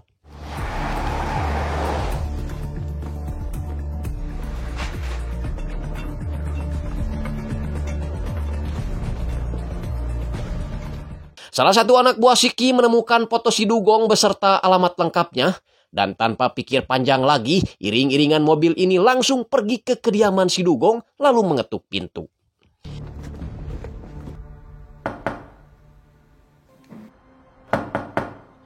Istri si Dugong yang sedang hamil besar ini merasa curiga karena di luar orang-orang asing tiba-tiba mengetuk pintunya. Dugong yang menyadari bahwa tujuan mereka adalah mencari dirinya, meminta istrinya untuk menelepon polisi dan tidak membuka pintu apapun yang terjadi. Dugong berusaha menenangkan istrinya lalu mencium perut istrinya yang sedang mengandung. Sementara di luar para preman ini merusak pintu jendela kemudian masuk dengan paksa.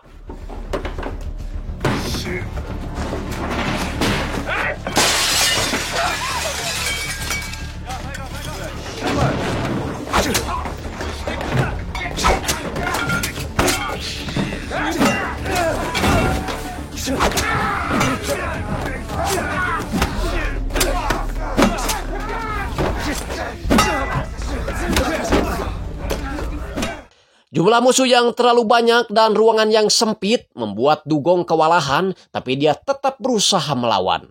Sampai pada akhirnya 2 pukulan tongkat bisbol mengenai wajah dan kepalanya. Kim kemudian masuk dan berjanji tidak akan membunuh istrinya jika Dugong mengatakan di mana Yu Jeng berada. Lalu dengan terpaksa sambil menangis, Dugong akhirnya memberitahunya.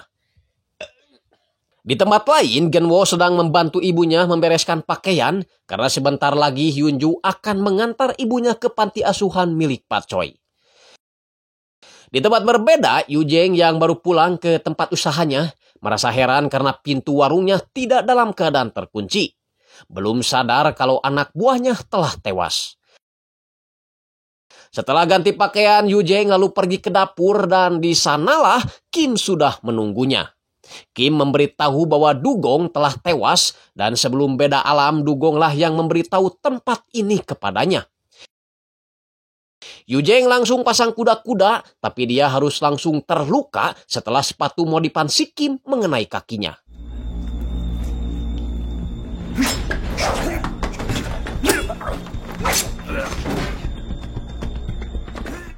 Yah, selain sepatu hansipnya yang sudah dimodif, Kim juga memasang anti peluru di badannya hingga ketika ditusuk-tusuk, pisau itu malah terpental. Gila, emang niat banget nih si Kim ya.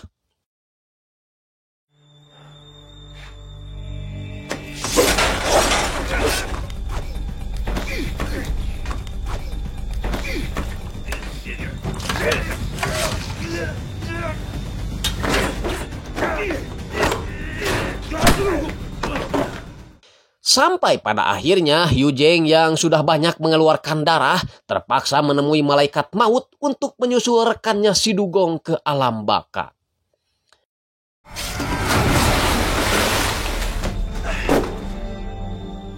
Dua tangan kanan Pak Choi tewas dan kini mereka bergerak menuju target utama yaitu Pak Choi sendiri.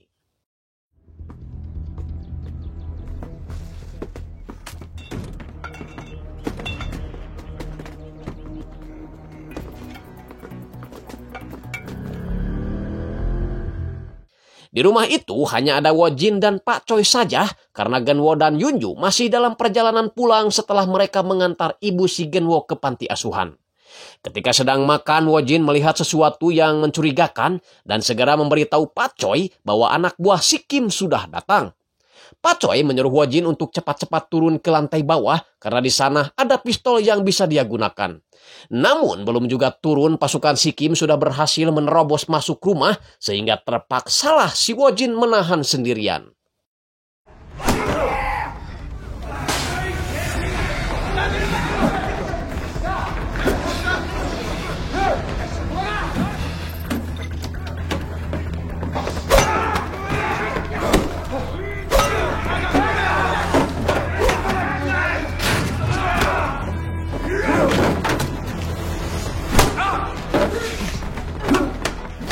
Pak Choi juga tak tinggal diam, dia menembaki musuh yang mendekat dengan pistolnya.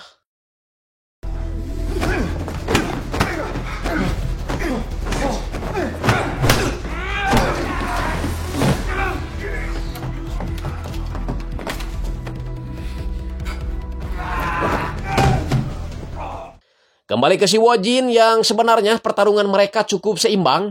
Namun karena si Mr. Jung ini curang bawa pisau, akhirnya si Wojin pun harus KO juga.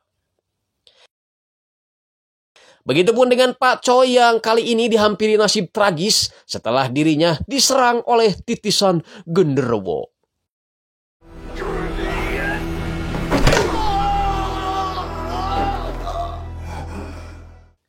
Setelah semuanya beres, si Kim kemudian datang menghampiri Pak Choi yang sedang sekarat. Membunuhnya dengan tangannya sendiri, lalu mewujudkan impiannya sebagai bos lintah darat terkaya di dunia dan akhirat.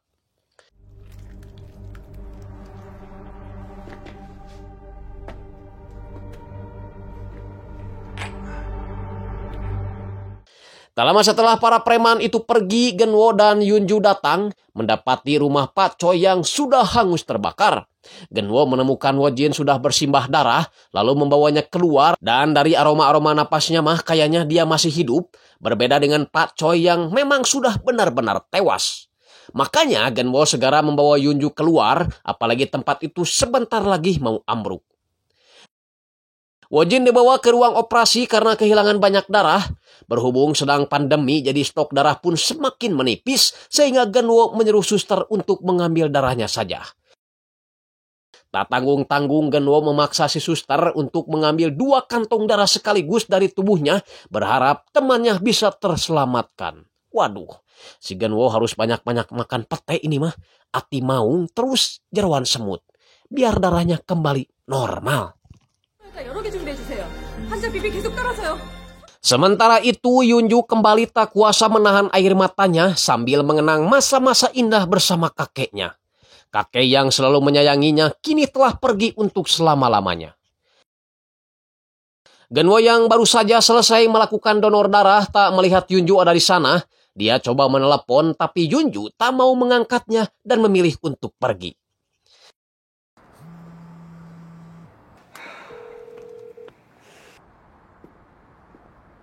Singkatnya, operasi Yunju berjalan lancar dan Genwo sangat berterima kasih pada dokter. 감사합니다.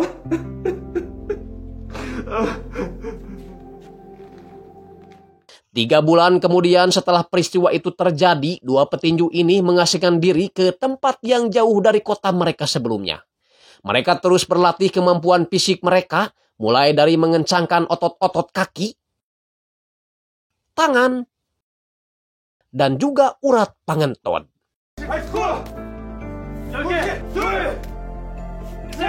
Mereka berdua disembunyikan dan tinggal sementara di kediaman Pak Oh, asisten Pak Choi.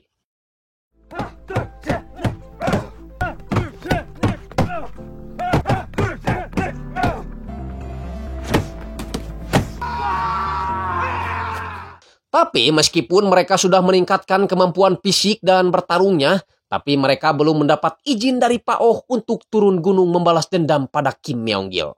Pak Oh lalu mengunjungi makam Pak Choi dan membaca surat dari Yunju yang mengabarkan bahwa dia sekarang sudah berada di Italia untuk menenangkan diri. Karena kalau dia masih berada di Korea, dia selalu teringat kakeknya dan tak berhenti menangis. Sadar kalau si Kim itu memang gak bisa dibiarkan, akhirnya Pak Oh memberikan uang terakhir peninggalan Pak Choi pada 2 pemuda ini dan mengizinkan mereka untuk berperang melawan Kim Myong-gil. 감사합니다. 2 pemuda ini pun pamit naik bis sambil mencari alamat yang diberikan Pak Oh pada mereka. Yah, Pak Oh menitipkan 2 orang ini pada cucunya yang tinggal di Seoul. Namanya Damin. Damin sih oke-oke saja, asalkan mereka tidak membuka lemari yang sudah dia lakban karena isinya lebih berharga daripada uang ataupun emas, yaitu celana dalamnya. 절대 그럴 일은 없어요. 근데 왜 그런 선택을 하셨는지 여쭤봐도 될까요? 제 맘이에요. 현관문 여는 카드랑 할아버지가 렌트하라고 한 차키예요. Setelah beres mandi, mereka kemudian menyusun rencana untuk meminta bantuan pada orang yang dekat dengan Pak Choi ataupun pada orang-orang yang pernah dirugikan oleh Kim Myong-gil. 뚜껑 열리는 모델이다. 뚜껑이 열려? Yang pertama, mereka mendatangi si Seo, rentenir yang pernah dirugikan oleh si Bayar Kapital. Wojin ingin Seo mengajak rentenir-rentenir lain bersatu untuk melawan Smile Capital. Tapi Seo menolaknya karena itu terlalu beresiko buat dirinya. Kemudian mereka mendatangi kediaman si Guangmo yang kini hancur berantakan setelah beberapa hari lalu dia kena tipu oleh seorang wanita yang meminjamkan uang tapi ternyata bunganya besar. Yah, bukan tempatnya aja yang hancur, tapi muka dan badannya juga sama-sama hancur. Wojin dan Genwo memberitahu si Guangmo bahwa dua seniornya yakni Dugong dan Yujeng telah tewas oleh si Kim, termasuk Pak Choi, orang yang selalu dihormati oleh dirinya. Membuat si Guangmo sedih sekaligus geram karena ketiga orang ini adalah orang yang selalu menjadi panutannya. Selanjutnya mereka pergi ke areal pertokoan untuk menyeret si Meong. Genwo dan Wojin menghajar dua anak buahnya dan tanpa kesulitan mereka langsung menangkap si Meong. Si Meong mengaku bahwa dia juga sebenarnya sudah muak dengan Smile Capital yang mempekerjakannya seperti kuda, tapi upah yang diterima tak seberapa. Dia langsung memberikan informasi yang dia tahu, termasuk si Jungmin yang ternyata masih hidup. Nah, sekarang tinggal bagaimana caranya agar mereka bisa mendekati Tuan Hong yang notabene bukan orang sembarangan. Wojin coba-coba membuka Instagramnya dan mengirimnya pesan.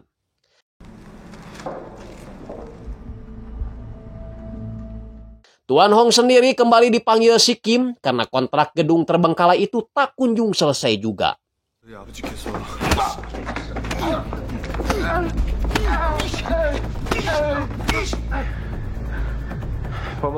Kim memberi waktu sampai hari Jumat. Jika tidak selesai juga, maka video telanjangnya akan segera disebarkan.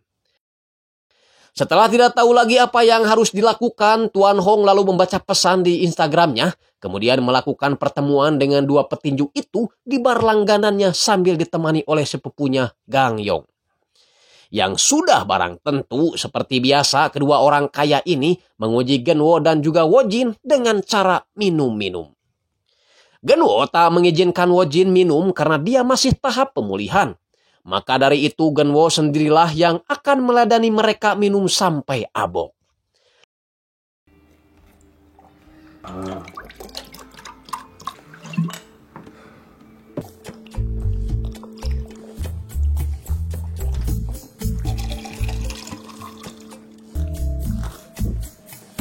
Alhasil mereka berdua malah teler duluan dan menceritakan semua penderitaannya karena terus-terusan disiksa oleh si Kim sampai mengalami kebotakan dan juga wasiran.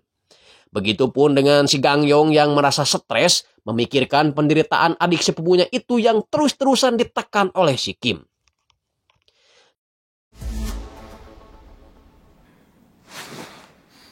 Keesokan harinya di rumah Tuan Hong mereka sama-sama makan mie untuk menghilangkan rasa pengar di tenggorokan.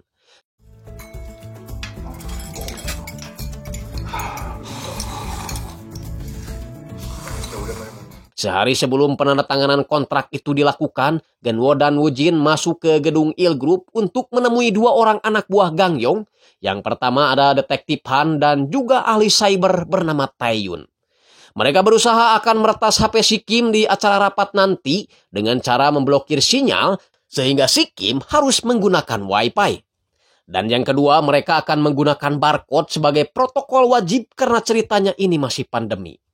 Tugas Tuan Hong adalah memastikan agar HP si Kim terhubung ke Wi-Fi dan jika mereka beruntung, maka mereka akan memiliki bukti yang kuat untuk menjebloskan bos rentenir itu ke penjara. Sesaat sebelum pertemuan itu dilakukan, orang-orang ini mempersiapkan semuanya dengan detail dan berusaha tidak melakukan kesalahan. Sehingga ketika si Kim datang dengan pengacaranya, mereka sama sekali tidak menaruh curiga apapun dengan apa yang sedang mereka rencanakan. Namun masalahnya mereka tidak menemukan apapun dari HP si Kim, termasuk aplikasi berangkas yang Genwo dan Wojin sebutkan.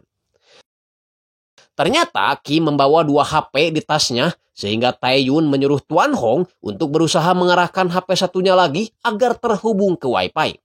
Wojin juga menyarankan agar sebelum penandatanganan kontrak itu dilakukan, Tuan Hong meminta si Kim untuk menghapus video itu langsung dari chat pribadinya dengan Jongdu. Gangyong coba memberi semangat pada sepupunya yang ketakutan ini untuk pede dan tidak takut karena dirinya dan dua petinju ini tidak akan tinggal diam jika terjadi sesuatu di ruang rapat. Nah, setelah dapat arahan dari saudara dan rekan-rekannya, Tuan Hong lalu masuk ke ruang rapat, menyuruh kedua pengacara masing-masing untuk keluar dan memberanikan diri mengancam si Kim. Tuan Hong memperingatkan si Kim untuk tidak macam-macam karena ruangan ini dilengkapi CCTV dan dia akan melaporkan perusahaan si Kim pada bibinya yang seorang direktur pajak jika si Kim tidak mau menuruti perintahnya. Tuan Hong ingin menghapus sendiri video itu karena dia mengaku sama sekali tidak mempercayai Kim. Tentu saja si Kim ingin marah tapi tak bisa karena dia ingin kontrak perjanjian bangunan itu segera selesai. 마음에 들어. 마음에 안 들어. Maka dengan terpaksalah si Kim menyerahkan HP-nya dan Tuan Hong langsung menghubungkan HP tersebut ke Wi-Fi-nya. Alhasil semua data termasuk aplikasi berangkas itu langsung bocor pada Tae-yun. Dan Tae-yun segera melakukan prosedur penghancuran isi berangkas itu dari jarak jauh.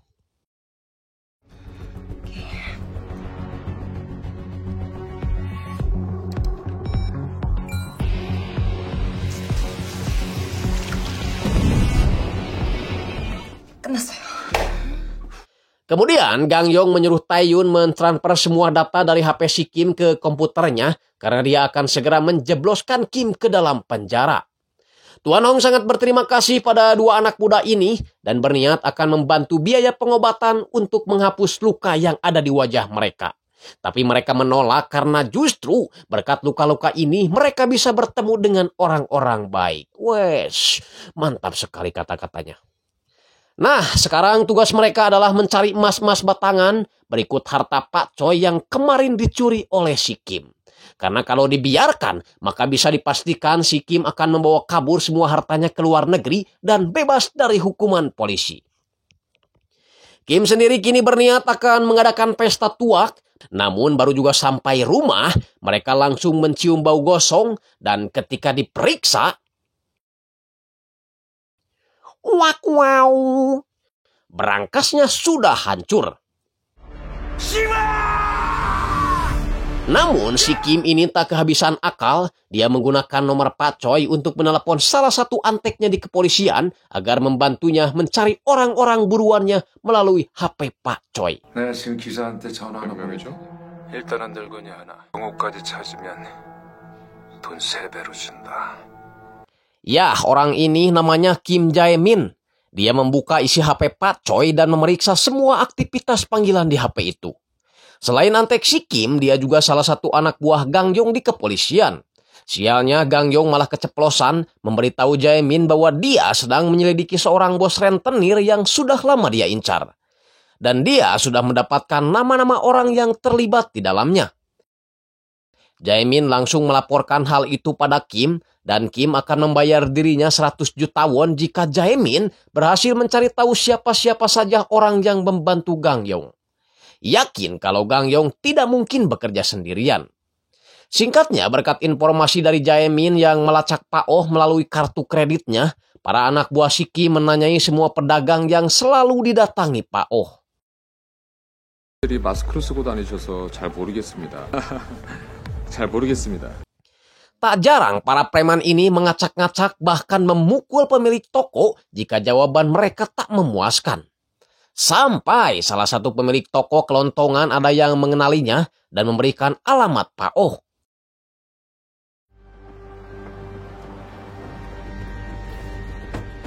Sedangkan Genwo dan Wujin terlihat berada di parkiran menunggu seseorang. Ternyata yang ditunggu mereka adalah si Meong yang menyerahkan data tentang si Inbum. Si Meong memberikan kode tertawa pertanda bahwa dia ingin dibayar. Tapi mereka berdua tak mengerti dan malah ikut tertawa. Akhirnya si Meong terus terang bahwa biasanya dia dikasih 1 lembar untuk tugas seperti ini. Ya, si Genwo memang memberinya 1 lembar, tapi maksud si Meong itu sebenarnya 1 juta won, bukan 10.000. Hahaha, bodor anjing. Nah, ketika mereka sedang menyelidiki data diri si Inbum malah memberikan pesan gambar pada si Genwo yang memperlihatkan Pak Oh sudah babak belur. Damin yang kebetulan ada di sana juga melihatnya dan langsung mengangkat sendiri telepon dari si Inbum. Inbum menyuruh mereka untuk datang ke sebuah mall di kota Incheon dan jika mereka berani lapor polisi maka Pak Oh akan tewas. Merasa khawatir dengan kakeknya, Damin yang notabene adalah atlet panahan nasional, kemudian mengambil busurnya dan memutuskan untuk ikut bersama dua petinju itu. 그건 그런 것 같은데. 네. 근데 다민 형, 그 활은 어디다 쓰려고요? 할아버지 구하려고요. 나도 할 줄 아는 게 있어요. Tak hanya Damin yang ikut berangkat, Guangmo juga akan ikut meskipun tangannya lagi cedera. Dan mendadak mendandani wajahnya seperti hansip yang bersiap merayakan hari kemerdekaan.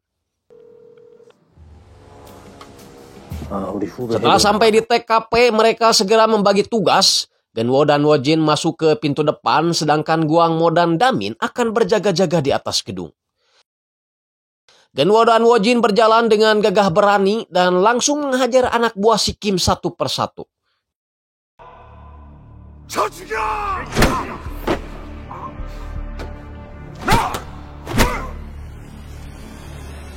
Kemampuan bertarung dua anak muda ini memang banyak kemajuan dan sangat merepotkan musuh-musuh mereka. Ditambah bantuan dari Damin yang melepaskan busur dari atas, membuat pasukan musuh jadi kalang kabut.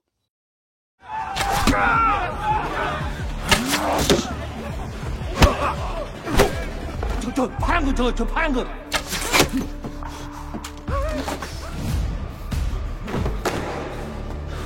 어이 파랑이.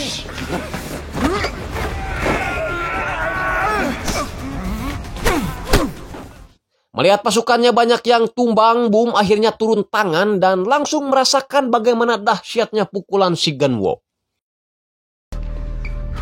뭐해?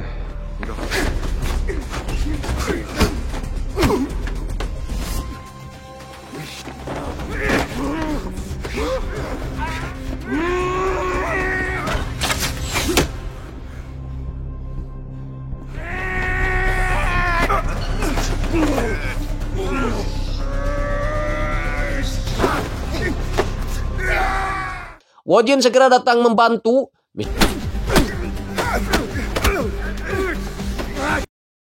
Mr. Jung sempat akan menggunakan pisaunya, tapi gak jadi karena terus diledek oleh Wojin.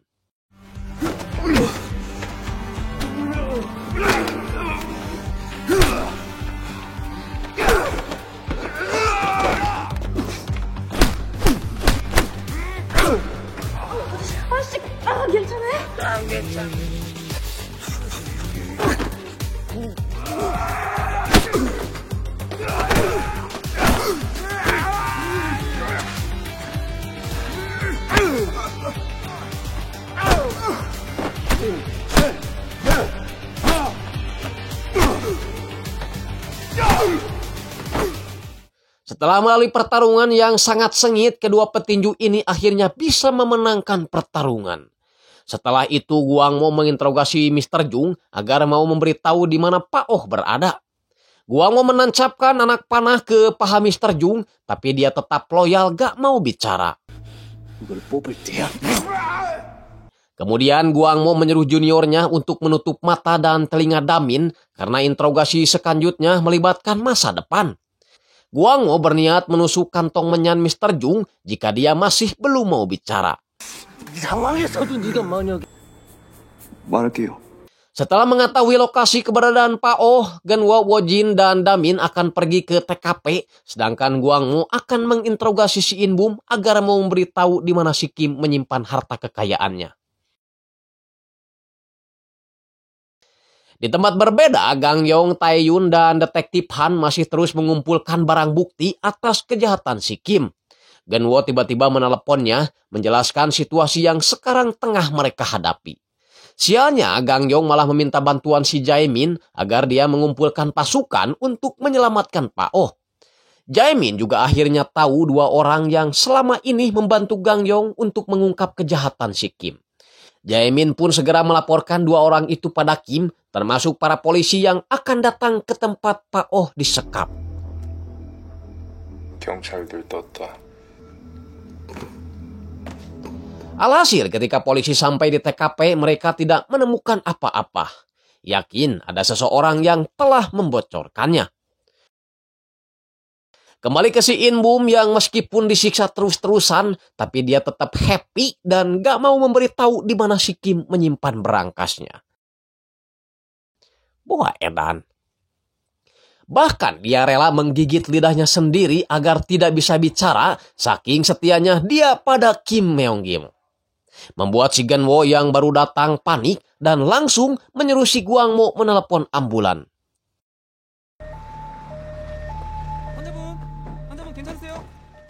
Keesokan paginya, pembalasan si Kim terhadap Gang Yong telah dimulai.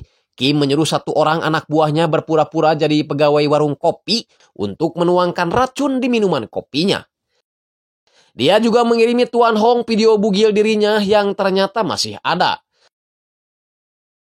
Tuan Hong langsung menghubungi Gang Yong, tapi Gang Yong yang sudah tahu kalau dirinya diracun, segera kembali ke warung kopi itu, tapi dia hanya menemukan pemilik warung yang asli dalam keadaan disekap.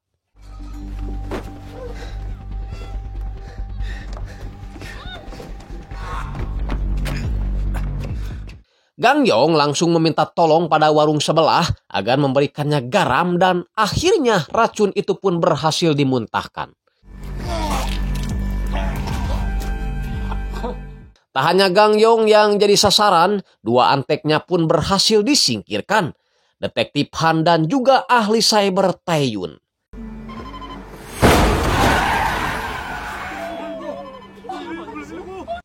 Kim kemudian menelepon Genwo untuk datang ke tempat budidaya ikan jam 9 malam dan jika lapor polisi maka Pak Oh akan benar-benar mereka bunuh. Mereka bertiga pun langsung berangkat dan lagi-lagi kemampuan tinju mereka kembali diuji.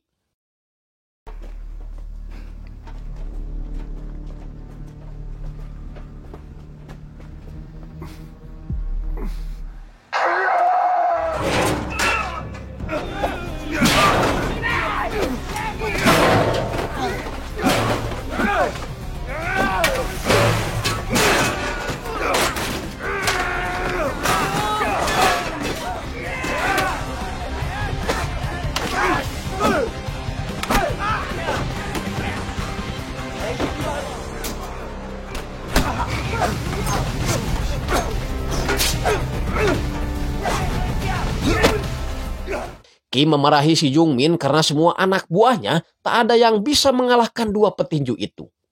Kim lalu mengancam akan membunuh Pak Oh jika dua pemuda itu masih tetap ingin melawan. Tapi tiba-tiba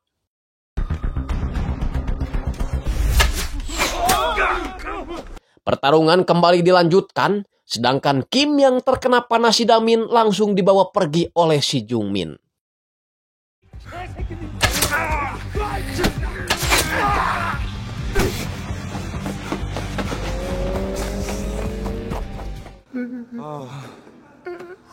Tak lama kemudian, para polisi pun datang dan menangkap para gangster itu yang sudah dalam kondisi terikat.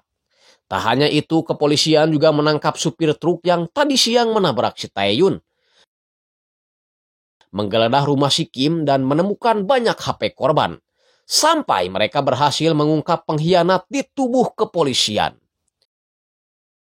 Setelah berhasil menyelamatkan Pak Oh, Genwo, dan Wo Jin lalu menjenguk Gang Yong di rumah sakit, Gang Yong memaparkan bahwa sekarang Kim sudah menjadi buronan kelas atas yang sedang dicari-cari polisi. Tapi Tuan Hong yang masih takut videonya akan disebar, menyuruh si Gang Yong segera menangkap si Kim sebelum dia kabur ke luar negeri. Gang Yong meminta sepupunya itu untuk tenang, apalagi sekarang detektif Han juga masih belum sehat setelah kemarin hampir saja dibunuh. Genwo dan Wo Jin lalu teringat pada Jongdu, dialah orang yang paling dekat dengan mantan bosnya itu. Yakin kalau dia pasti tahu kemana rute yang akan dilalui si Kim dalam kondisi seperti ini. Genwo pun meminta Gang Yong untuk melacak nomor HP si Jongdu. Keesokan harinya Gang Yong langsung memberi kabar bahwa untuk melacak nomor itu akan membutuhkan waktu yang sangat lama dan kepolisian baru dapat nomor rekening yang selama 3 bulan terakhir dipakai atas nama Jongdu. Genwo kemudian konsultasikan hal itu pada Si Meong. Yah, meskipun terlihat celepeng atau tolol, Si Meong ini ternyata selalu punya solusi. Dia menyuruh si Genwo untuk mengirim uang ke nomor rekening tersebut sambil menyertakan nomor HP mereka.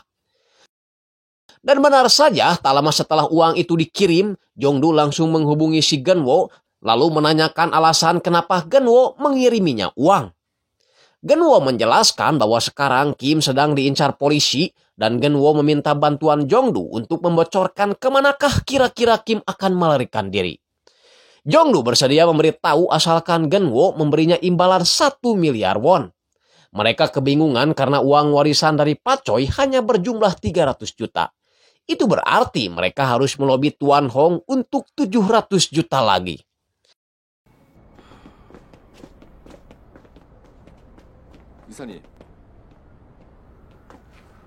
Tuan Hong sempat ragu dengan si Jongdu, tapi karena dia tidak ingin melewatkan kesempatan, akhirnya Tuan Hong pun setuju.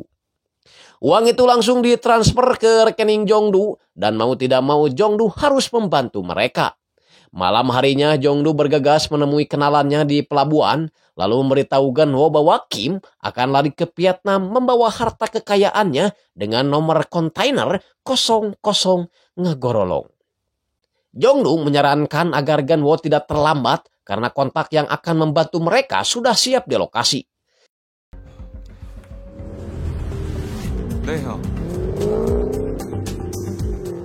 Singkatnya, mereka telah sampai di pelabuhan dan orang tersebut segera membawa 2 petinju ini naik kapal secara ilegal. Tanpa buang-buang waktu lagi, mereka langsung mencari nomor kontainer yang dimaksud.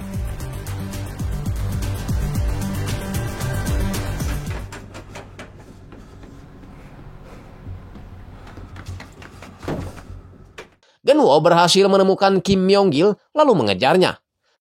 Sementara si Wojin bertemu dengan si Jung Min lalu menyetrumnya. Kembali ke si Genwo yang mendapat serangan dadakan dari si Kim.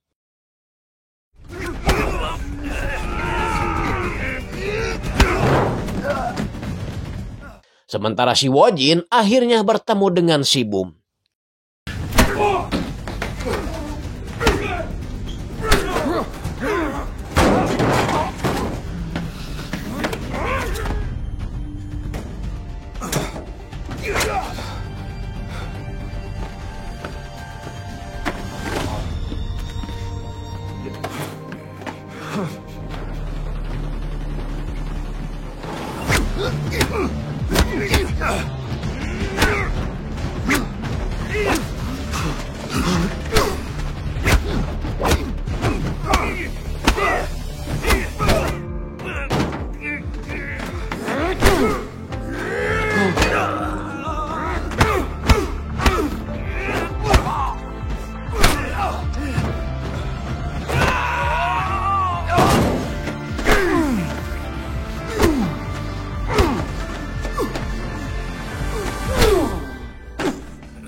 Dan sampai pada akhirnya mereka pun berhasil menuntaskan semuanya. Mereka juga berhasil menemukan emas-emas itu, lalu menghubungi Tuan Hong yang segera menjemput mereka dengan kapal pribadinya. Tuan Hong menelepon Gang Yong menyampaikan rasa senangnya karena penderitaan dia kini benar-benar berakhir. Dan Gang Yong akan menangkap Kim di Vietnam melalui bantuan Interpol. Kemudian Genwo menitipkan emas-emas ini pada Tuan Hong agar digunakan untuk menolong orang-orang miskin sesuai dengan cita-cita Pak Choi. Tuan Hong pun menyetujuinya dengan berencana akan membangun sebuah yayasan dan rumah sakit di bawah naungan nama perusahaannya yaitu Il Group. Dan sebagai bentuk terima kasihnya pada 2 anak muda ini, Tuan Hong memberi mereka masing-masing 2 batang emas dan dia sendiri yang akan mengganti kekurangannya itu. Singkat cerita, dua pemuda ini kembali ke panti asuhan untuk membawa Ibu Shigenwa pulang karena masalah ini sudah berakhir dan film pun selesai. Baiklah Sobat Kompa, itu tadi rangkuman film Bloodhounds yang berjumlah 8 episode. Mudah-mudahan kalian suka dan merasa terhibur. Mohon maaf apabila ada salah-salah kata ataupun perkataan yang kurang berkenan di hati kalian, karena ini hanyalah hiburan semata. Saya Andreas Baok pamit. Wassalamualaikum warahmatullahi wabarakatuh. Adios. Pramios.